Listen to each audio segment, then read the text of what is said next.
할렐루야. 아멘. 오늘도 우리 히즐라이프 처치는 하나님께 최고의 예배를 드리길 소망합니다. 한 주 동안 잘 지내셨습니까? 네. 네, 감사합니다. 우리가 늘 하나님 안에서 함께하는 것이 가장 큰 기쁨이라고 저는 생각을 합니다. 요즘에요, 한낮을 제외하고는요, 제법 서늘한 날씨가 되었습니다. 비가 오기도 했지만 그럼에도 불구하고 지속적으로 참 좋은 날씨가 연속되고 있는 것 같아요. 좋은 날씨 속에 추석을 맞이한 것도 너무 좋았고요. 이제 또 이어지는 연휴 또한 기다려집니다. 저도 이번에는 대구에 좀 내려갈 생각인데요. 대구에 내려가서 또 하나님께서 주신 우리 귀한 공동체와 또 동역자와 함께하는 것이 기대되고요. 또한 그 안에서 하나님께서 우리에게 또 부어주실 은혜 또한 기대가 됩니다. 무엇보다 날씨도 좋고 기분도 좋아지는 오늘 하나님께 예배를 드리는 것이 가장 좋지 않습니까? 네.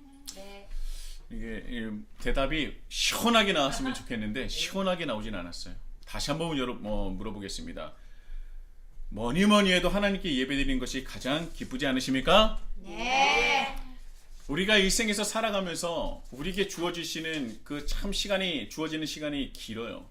그러나 그 시간 중에서도 하나님께 예배드리는 시간이 우리에게 있어서 가장 큰 기쁨이 되고 기다려지는 시간이 되었으면 좋겠습니다. 그때 하나님께서 우리에게도 귀한 은혜를 더 풍성하게 내려주시지 않겠습니까? 날씨도 좋고 기분도 좋아지는 오늘 하나님께 예배를 드림으로 그 어느 때보다도 귀한 하나님의 은혜와 성령 충만함을 경험하시는 우리 히즐라이프 처치가 되시길 예수님의 이름으로 축복합니다. 지난주 와서 보라라는 주제의 세 번째 말씀을 나눴죠. 그 말씀으로 은혜를 나누는데 오늘도 네 번째 말씀으로 이어집니다. 예수님께서는요, 제자들에게 하나님 나라 복음을 전하기 위해서 많은 노력을 하셨어요. 제자들에게 그 복음의 진리를 깨우쳐 주시기 위해서 참으로 많은 것들을 보여주시고 가르쳐 주셨습니다.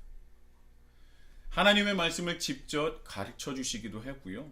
또 비유로서 때로는 쉽게 때로는 알쏭달쏭하게 말씀을 전해 주시지만 그러나 결국은 모든 복음의 진리를 깨달을 수 있도록 우리에게 전해 주셨습니다. 가르쳐 주셨어요.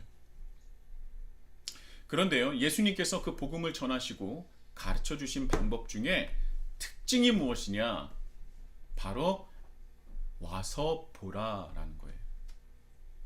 말로만 떠드는 것이 아니라 이럴 거야 저럴 거야 바로 이것이야 라고 말만 하는 것이 아니라 하나님 나라 복음이 어떻게 세상에 드러나며 어떻게 전해지는지를 그리고 어떻게 하나님 나라가 확장되어지는지를 직접 보여주고 경험케 하셨다는 거예요. 그래서 예수님께서 제자들에게 와서 보라 라고 말씀을 하신다는 거예요. 그리고 제자들의 그 등을 떠미는 것이 아니라 너희들이 나가서 해가 아니라 늘 언제나 예수님께서는 제자들보다 앞장서셨어요.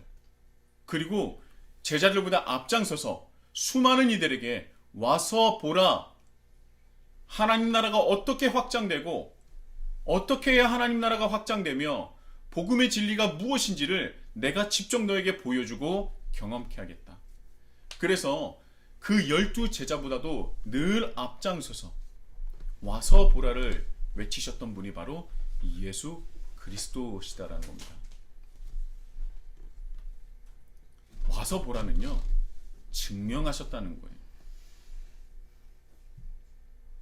우리 기독교는 늘 증명하는 종교입니다. 왜 우리가 예배를 드리는지, 왜 내가 하나님을 믿고 내가 왜 예수님께서 우리를 위해서 십자가에 매달려 죽으셨다는 것을 왜 믿는지 그것을 우리의 삶으로 증명하는 종교가 바로 기독교고 그것이 기독교의 본질 중에 본질이라는 거예요. 증명하는 종교. 그것을 드러내는 종교. 그래서 하나님 나라를 확장하는 종교. 너무 멋지지 않습니까? 그것이 바로 기독교라는 거예요. 그냥 말로만 하는 것이 아닙니다. 사랑해, 사랑해, 사랑해 말로만 하면요, 그 사랑이라는 그 거룩한 단어가 가볍게 여겨집니다. 그러나 정말 사랑해, 사랑해 말뿐만이 아니라 진정으로 그 사랑을 표현하고 사랑을 증명하고 사랑을 정말 부어준다면 그 사랑의 가치는 점점점 커지고 무거워지고 넓어질 거예요. 그것이 바로 기독교라는 것이죠. 예수님께서는 우리에게 말씀하십니다. 와서 보라. 그리고 또 한마디를 우리에게 말씀하시죠. 그리고 가서 보여주라. 예수님께서 와서 보라. 그래서 보여주신 것을 너희들이 직접 가서 다른 이들에게 보여주라라는 겁니다. 이것이 기독교 복음 전파의 본질이에요. 이렇게 복음은 전해졌습니다. 가서 보여주라. 제가 오랜만에 언급하는데요. 이방인 최초의 교회인 안디옥 교회가 세워지는 과정도 바로 와서 보라. 그 신앙의 정수를 보여주며 안디옥 교회가 이방인 땅에 또 이방인의 교회로서 세워진 것 아니겠습니까? 예수를 믿었던 이들, 예수를 따랐던 이들, 구브루와 구레네 몇 사람이 안디옥 지역에 정착하며 살아가면서 이방인에게 복음을 전합니다. 그런데요, 이방인들이 외지인들에게, 타인에게, 타지인 사람들에게 관심을 가질 리 만무해요. 왜냐하면 그들이 나보다 잘 먹고 잘 살고 수많은 기술과 나보다 훨씬 더 대단한 것들을 가지고 있었으면 관심을 가질 수 있었겠죠. 그러나 구브루와 구레네 몇 사람은 안디옥 지역에 살고 있는 사람들이 관심을 가질 만한 것이 단 한 가지도 없었던 사람입니다. 왜냐하면 700km를 육박하는 거리를 스데반의 순교를 본 후에 황급하게 도망치듯 예루살렘에서 나왔던 사람들이라 제대로 된 것들, 재산이 될 만한 것들, 보기에 멀쩡한 것들이 거의 없었던 사람이에요. 스데반의 순교로 예루살렘 안에서 예수님을 따르는 사람들에게 가해지는 폭력과 그 두려움은 이루 말할 수 없었습니다. 그래서 사람들이 흩어지기 시작했어요. 그것이 사도행전 8장 말씀 아닙니까? 그때 수많은 사람들이 예루살렘 바깥으로 도망치듯 나왔습니다. 그런데요, 그 중에서 구브루와 구레네 몇 사람은 700km가 육박한 그곳까지 도망치듯 나온 겁니다. 그러니까 그들이 손에 들고 있었던 것이 제대로 된 것이 있었겠습니까? 지금은요, 서울에서 지방으로 이사만 가도 이삿짐이 어마어마하게 많습니다. 차를 한두 대를, 큰 이삿짐 차를 가져가야 돼요. 그때 당시에는요, 아무것도 없지 않습니까? 잘 닦여진 아스팔트로 된 고속도로도 없습니다. 산이 앞을 가리고 있으면 산을 넘어야 하고요. 돌밭을 그대로 지나가야 합니다. 물이 나오면 돌아갔어야 돼요. 그 거리를 지나온 겁니다. 제대로 된 것이 하나도 없었겠죠. 먹을 것, 입을 것, 하물며 제대로 된 잠자리조차 없었을 겁니다. 그들이 이미 자기가 안디옥 지역으로 도망칠 거니까 안디옥 지역에 내가 거처를 마련해서 집을 몇 채를 사놔야겠다 했겠습니까? 아니에요. 제대로 잠을 잘 곳조차 없었을 겁니다. 그 아무도 관심을 가져주지도 않고 도움을 주기는커녕 도움을 받아도 시원찮을 그런 상황이었다는 거예요. 그러나 그들은 묵묵히 예수님께서 보여주신 대로 그들이 살아갑니다. 어떻게 해요? 서로 사랑하고 서로 없는 가운데서도 나눠주고 그들이 그 척박한 곳에서 아무것도 없는 곳에서, 먹을 것조차 입을 것조차 잠자리조차 없었던 그곳에서 그들이 서로를 사랑하며 존중하며 예수님께서 가르쳐 주셨던 그대로 살아가는 것입니다. 그들이 경험했었던 예수 그리스도의 사랑, 그 복음이 그들을 변화시켰고 그 척박한 곳에서 살아남게 하셨던 거예요. 그래서 누구보다도 행복하게, 즐겁게, 기쁘게 살아갑니다. 내 손에 들려져 있는 것이 별것 없지만 그래도 그것을 서로 나누고 도우며 살아갑니다. 그 모습을 본 안디옥 사람들은요, 자기보다 나을 것도 가진 것도 없는 이들이 자기보다 훨씬 더 기뻐하고 즐겁게 살아가는 그 모습을 보면서 지옥 속에 살아가는 자신을 돌아보게 된 거예요. 저들은 나보다 나은 것도 없고 가진 것도 없고 정말 너무나도 비루한 존재처럼 보이는데 왜 나보다도 행복하게 보이지?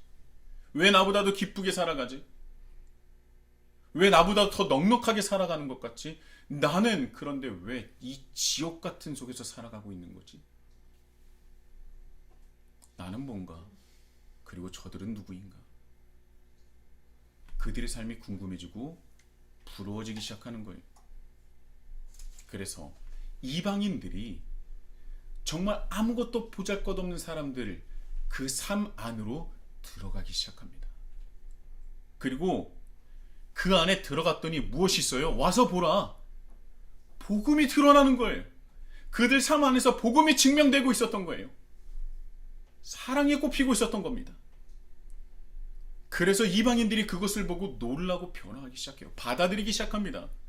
그래서 예수님의 제자들조차 상상하지도 못했었던 이방 땅에, 그리고 이방인의 교회가 세워지게 됐다는 거예요. 이것은 아무도 상상하지 못했습니다. 예수님의 제자 바울, 아무도 상상하지 못했어요. 안디옥 지역에 그 이방 땅에 교회가 세워지는 것을 보고 바울은 깜짝 놀라며 하나님께서 부르신 곳이, 예수 그리스도께서 나를 부르시는 곳이 바로 이것이구나, 이방인 선교였구나라를 깨달은 현장이 바로 안디옥 교회라는 거예요.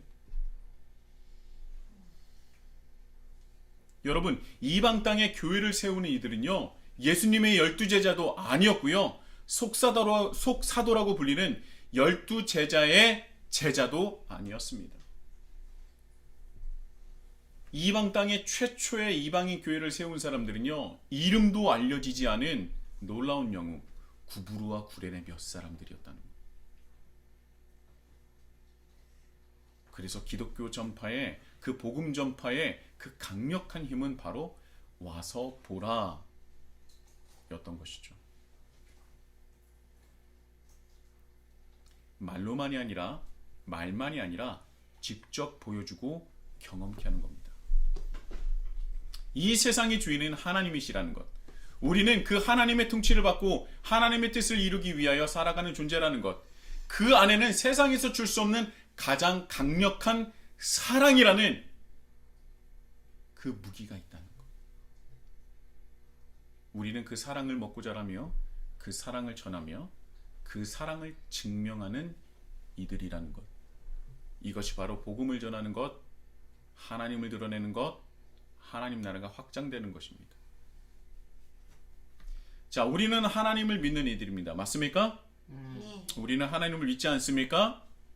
그렇다면 우리는 세상에 나가서 하나님이 우리에게 베풀어 주신 그 사랑을 와서 보라라고 외치는 자가 되어야 한다는 거예요.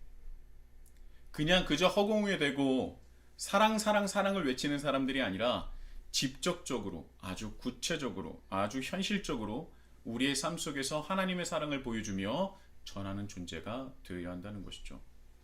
그것이 기독교이며 복음이라는 거예요.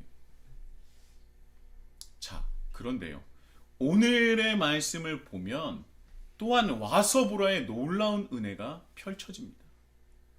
자, 오늘의 말씀에서 와서 보라, 이 은혜가 어떻게 펼쳐질까요? 자, 지난주 빌립과 베드로와 안드레, 이 세 사람이 어디 출신이라고 들었습니까? 베세다. 베세다 출신입니다. 베세다가 어떤 지역이었는지 말씀을 드렸죠? 베세다는 헬라 문화를 적극적으로 받아들여서 그 헬라 문화를 꽃피웠던 곳이에요. 이스라엘의 강남. 그렇죠. 갈릴리 지역의 둘째가라면 서러울 정도로 부유한 지역이었습니다. 지금 우리가 말하는 강남 정도가 될 거예요. 그래서 지금은 우리가 강남 스타일을 얘기하지만 그때 당시에 갈릴리 지역에서 살았던 모든 사람들은요, 베세다 스타일을 외쳤을 겁니다. 그만큼 베세다는 부유했던 곳이고 문화적으로도 굉장히 헬라 문화가 융성했던 곳이에요. 그래서 안드레와 베드로와 빌립은 베세다 출신으로 그 어떤 타 지역보다도 훨씬 더 부유하고 헬라 문화와 지식적으로도 앞서 있던 사람들이 아닐까라고 추측을 해볼 수 있다는 것입니다. 그래서 사도 요한은요, 빌립과 안드레 그리고 베드로가 어디 출신인지를 정확하게 언급하고 기록한 겁니다.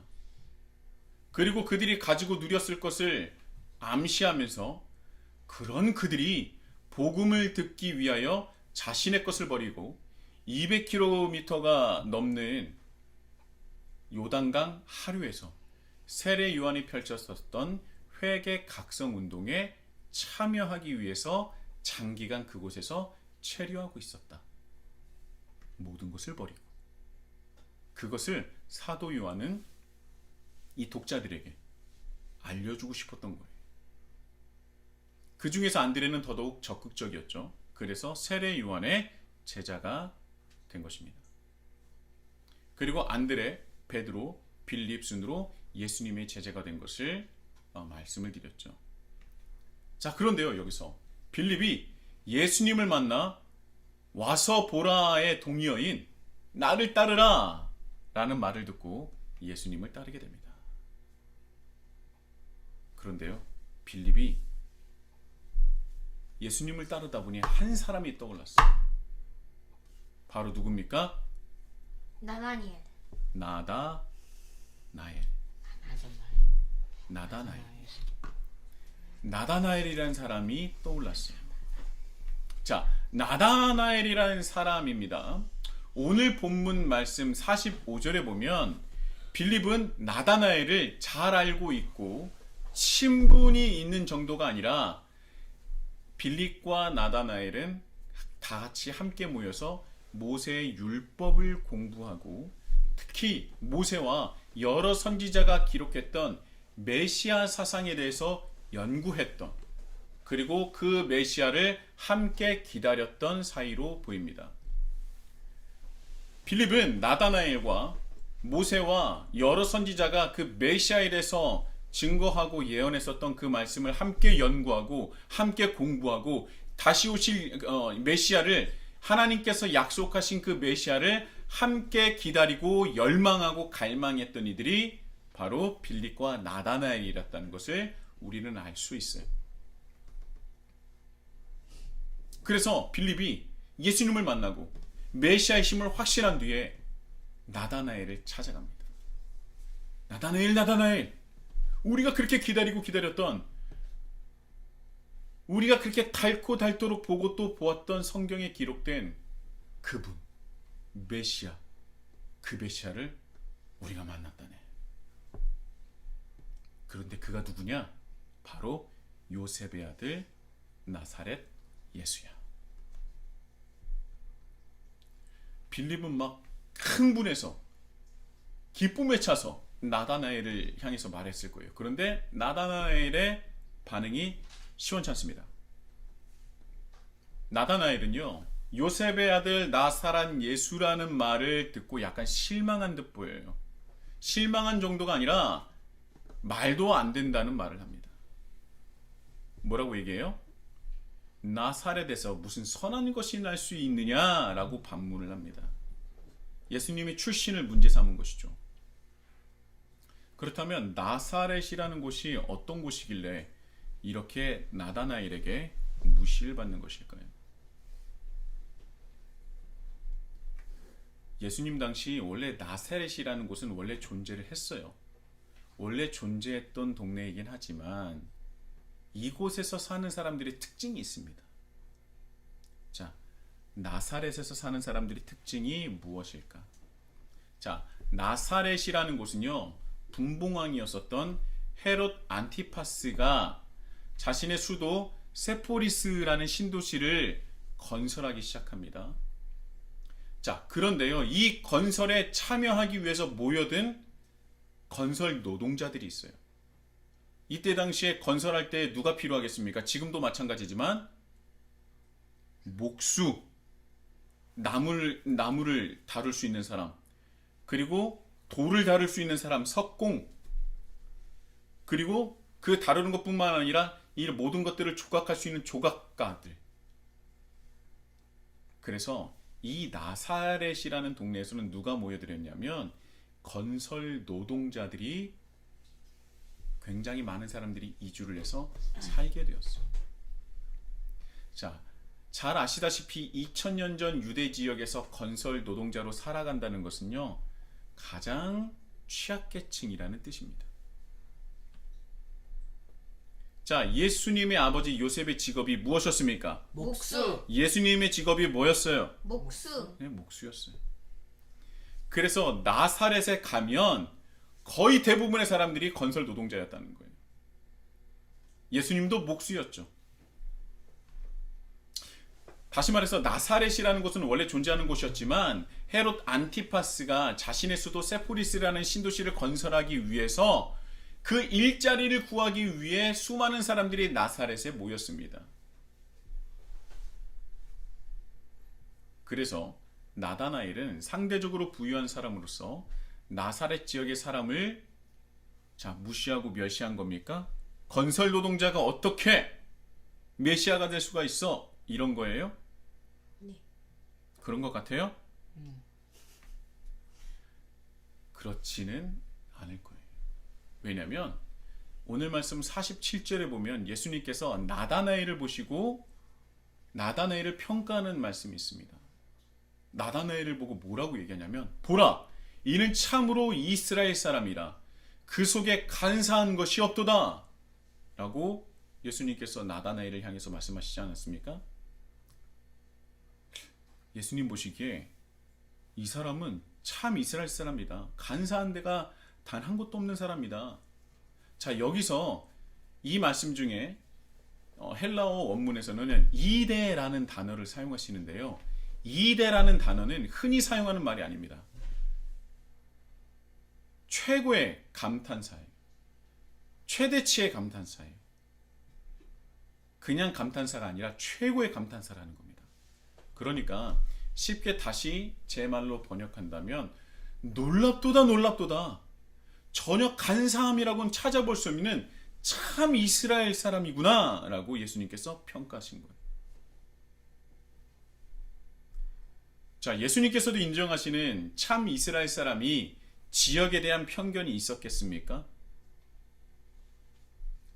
자, 여기서 나다나엘이 나사렛에 대해서 그렇게 얘기한 이유는 무엇이냐면 46절에 나온 선한 것에 대해서 한번 찾아봐야 돼요.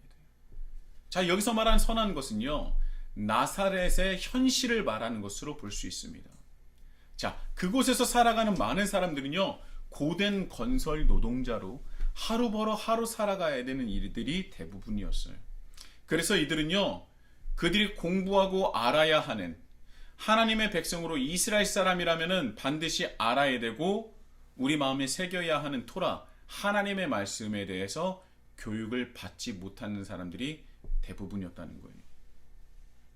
그러니까 나다나엘의 말은 무엇이냐면, 나사렛에 거주하는 대부분의 사람들은 하나님의 말씀을 제대로 공부할 수 없는 상황인데 어떻게 그 안에서 하나님의 말씀을 알고, 아니 그 메시아가 나올 수 있겠느냐. 나사렛 출신의 유명한 랍비도 없습니다. 그들은 건설 노동자로서 하루 벌어 하루 살아야 했던 사람이었기 때문에 랍비들을 찾을 수 있는 여유조차 없었어요. 그래서 나사렛 지역에는요, 유명한 랍비도 없었고요, 우리가 익히 알고 있었던 랍비조차 거의 없었습니다. 매우 부족했을 것으로 보죠. 그러니까 나다나엘이 생각하기에 나사렛이라는 곳은 하나님의 말씀을 공부조차 할 수 없는 여유가 없는 곳인데 어떻게 진리를 깨달은 사람이 나올 수 있겠느냐라는 것을 말한 것이다 라고 할 수가 있어요. 나사렛이라는 곳을 비하고 멸시한 것이 아니라는 것이죠. 자, 저는요 이 말씀을 보면서 이런 생각이 들었어요. 빌립은 왜 첫 번째로 예수님을 만나자 나다나엘을 찾아갔을까?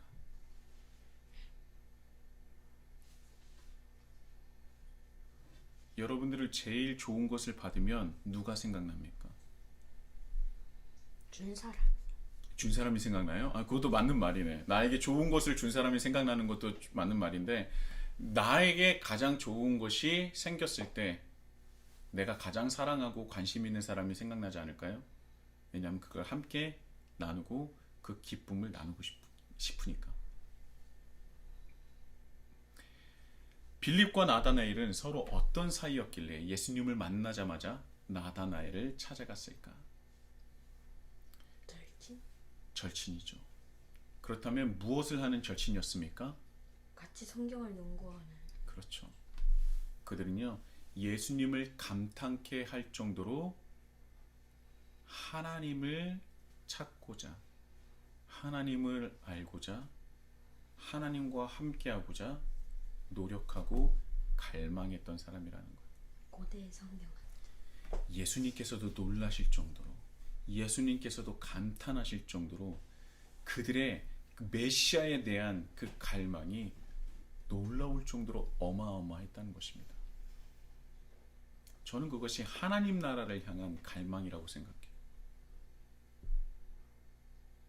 그래서 빌립, 안드레, 베드로, 나다나엘까지 이르기까지 이들 안에서 나타나는 공통적인 모습이 무엇인지 아십니까?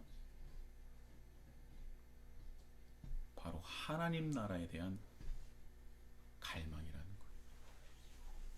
더 정확히 말하면 메시아에 대한 갈망이었다는 것이죠. 하나님 나라를 이루실 하나님께서 수많은 선지자들에게 수많은 선지자들을 통해서 약속하신 그 메시아, 그 메시아에 대한 갈망이 그들 안에서 꿈틀거리고 있었던 거예요. 하나님 나라가 이루어지는, 하나님 나라가 확장되는, 그 하나님 나라가 이 땅에 임하는 그 날을 기대하고 고대하고 갈망했던 겁니다. 하나님께서 약속하신 메시아는 분명히 오실 것이다. 하나님은 우리를 버리시지 않는다. 반드시 약속한 메시아를 우리에게 보내주실 것이고 그 메시아를 통해 하나님 나라를 이룰 것이다. 무너진 다윗의 장막을 다시 일으켜 세우실 것이다. 그렇다면 우리는 무엇을 해야 하는 것인가? 안드레와 베드로, 빌립과 나다나엘은 그렇다면 우리는 무엇을 해야 하는 것인가? 무엇을 준비해야 하는가? 그것을 고민하고 그대로 실천했던 이들이었던 거예요. 그래서 안드레와 베드로는 세례 요한을 찾아가 회개 각성 운동에 참여를 했고요. 빌립과 나다나엘은 하나님의 말씀을 더욱더 연구하고 그 안에 담겨 있는 하나님의 말씀, 그 약속하신 메시아가 반드시 오실 것을 확신하고 기다리고 더욱더 말씀에 매진했던 겁니다.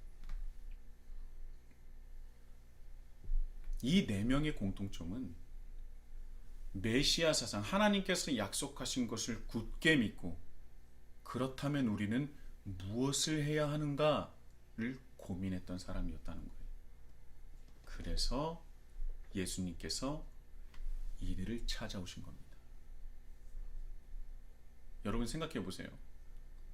이스라엘 사람들이 하나님을 믿지 않는 사람들이 있었겠습니까? 여러분 모든 사람이 다 하나님을 믿었어요.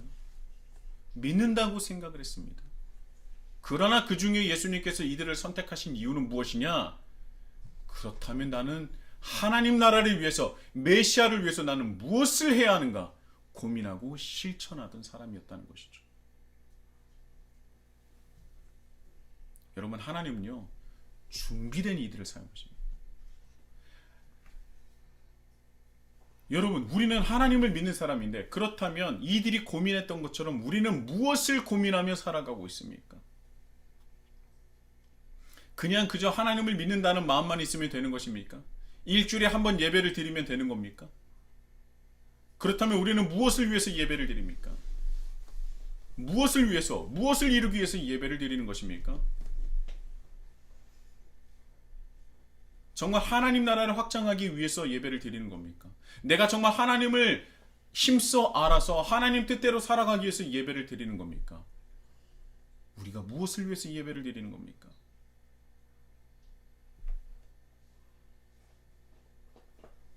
안드레와 베드로 그리고 빌립과 나다나엘은 찾고 있었어요. 무엇을 찾고 있었습니까?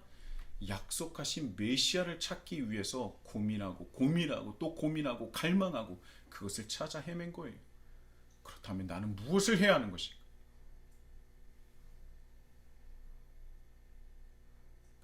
하나님 나라를 갈망해야 돼. 오면 좋고 안 오면 어쩔 수 없고 그 정도가 아니라 그 누구보다도 우리는 하나님 나라에 대한 갈망을 해야 한다는 것입니다. 그래야 하나님께서 사용하실 수 있다는 거예요.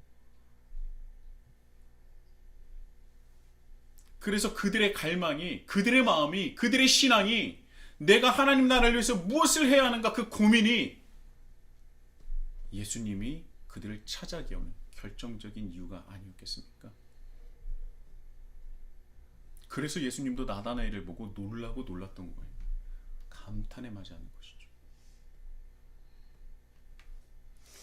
빌립이 나다나엘에게 말할 때 여러 선지자가 기록한 그 일을 우리가 만났으니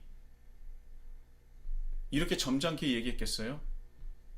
만났다. 나는 그를 만났어. 이렇게 점잖게 얘기했겠습니까? 여러분, 만나다라는 말을 어떤 단어를 사용한지 아십니까? 휴레카멘이. 휴레카멘. 고대 그리스의 철학자이자 수학자인 아르키메데스가 왕관이 순금인지를 알아오라는 왕의 명령을 받고 고민하다가 우연히 목욕탕에서 넘치는 물을 보고 순금인지 아닌지를 깨닫게 되자 외쳤던 게 뭐예요? 유레카! 유레카 외치지 않았습니까? 그 유레카를 외쳤는데 바로 빌립이 나다나엘에게 말했었던 우리가 그렇게 기다렸던 그 일을 내가 만났다. 그게 바로 유레카예요, 여러분. 얼마나 놀랍고 얼마나 기쁘고 얼마나 행복한지 우리가 기다렸던 그 일을 내가 만났다. 유레카를 외쳤던 것이 바로 빌립이었다는 거예요. 그가 얼마나 이 메시아를 기다렸습니까?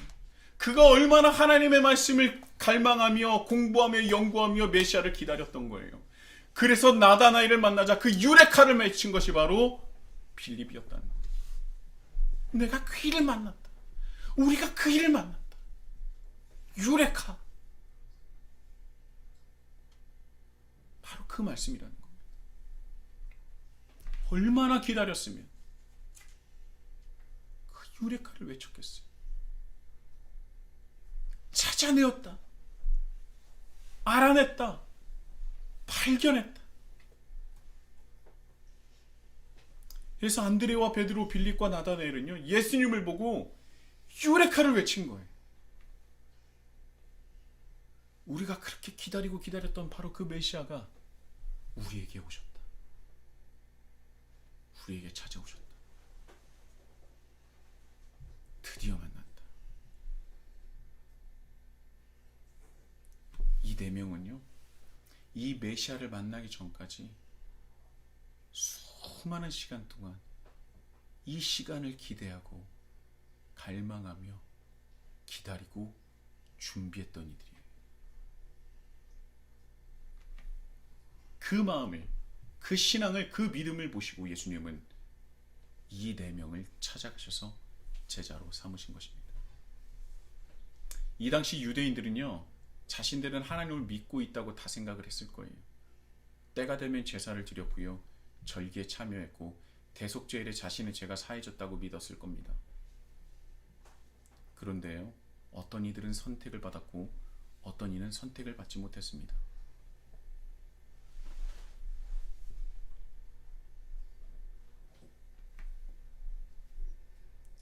사랑하는 히즐라이프 처치 형제자매 여러분, 우리는 하나님을 진정으로 사랑하고 믿고 있습니까?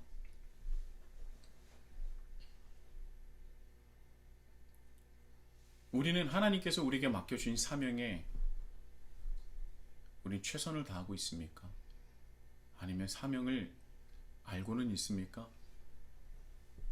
우리는 무엇을 고민하며 우리는 무엇을 갈망하며 살아가고 있습니까?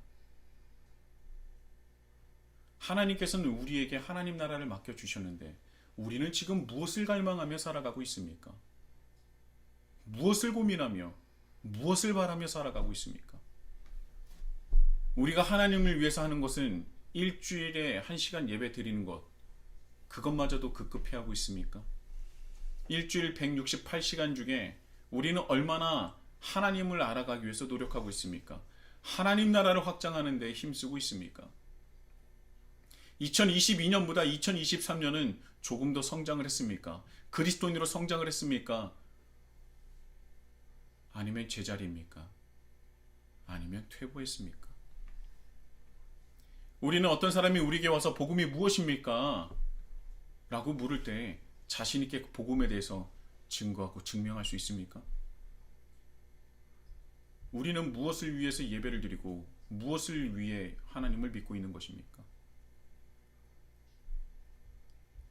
2000년 전 예수님께서 안드레와 베드로 그리고 빌립과 나다네엘을 만나시고 제자를 삼으셨어요. 그리고 제자를 삼으시는 것, 그것은 2000년이 지난 지금에도 여전히 지속되고 있습니다. 여전히 우리를 부르고 계시고 따르길 원하신다는 것이죠.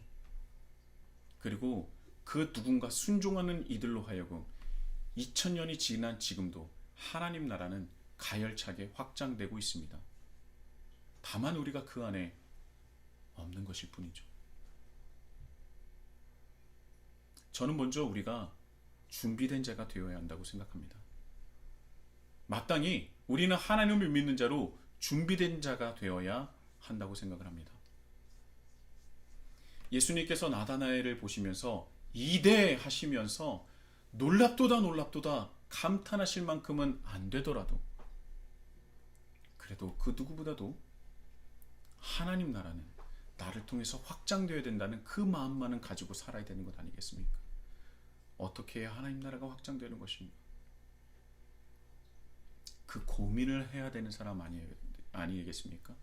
우리가 그 고민을 하고 생각을 하고 기도를 하고 단 한 가지에서부터 첫 걸음을 내딛으며 하나님 나라를 확장할 때 우리를 통해서 분명히 하나님은 우리를 사용해 주시고 우리를 통하여 놀라운 일을 이루실 거라 저는 분명히 믿습니다.